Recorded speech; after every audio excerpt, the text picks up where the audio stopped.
ఖమ్మం మున్నేరు వరద బాధితులకు 50,000 ప్రకటించాలని ప్రభుత్వం మేము కోరుకుంటున్నాము.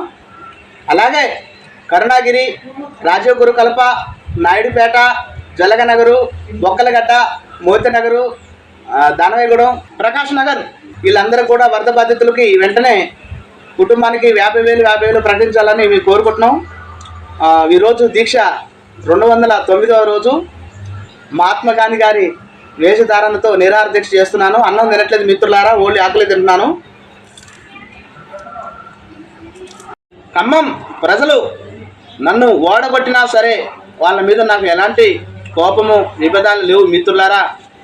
ఖమ్మం ప్రజలు ఓటేసి మోసపోయామని ఇప్పుడిప్పుడే తెలుసుకుంటున్నారు. మీరందరూ కూడా ఇలాగే తెలుసుకోవాలి.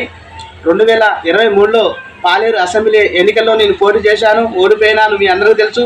ఖమ్మం ఎంపీగా 2024 పార్లమెంటు ఎంపీగా పోటీ చేసి ఓడిపోయినాను. ఖమ్మం నన్ను ఓడగొట్టినా సరే మిత్రులారా మీకు నేను న్యాయం జరగాలని నేను దీక్ష చేస్తాను. అలాగే మీరు ఓటేసి మోసపోయినామని ఇప్పుడిప్పుడే మీరు వరద బాధితులు తెలుసుకుంటున్నారు. మున్నేరు వరద బాధితులు ఖమ్మం, వాళ్ళకి ఖచ్చితంగా న్యాయం జరగాలి. ఈ విషయంపై నేను ఎంత దూరమైనా ఎక్కడికైనా వెళ్ళడానికి సిద్ధంగా ఉన్నాను. ఖమ్మం వరద బాధితులకి ఒక్కొక్కరికి 50,000 ఇవ్వాలి మిత్రులారా. 10,000 ఏమాత్రం వాళ్ళకి సరిపోవు. చాలా ఆస్తి నష్టం, ఇల్లు నష్టం, బట్టలు, వాళ్ళ సామాగ్రి, విలువైన వస్తువులన్నీ ఇబ్బందులు పడి పోగొట్టుకొని ఇబ్బందులు పడుతున్నారు. వాళ్ళందరికీ ఖచ్చితంగా సహకరించాలి, ప్రభుత్వం సాయం చేయాలని నేను కోరుకుంటున్నాను.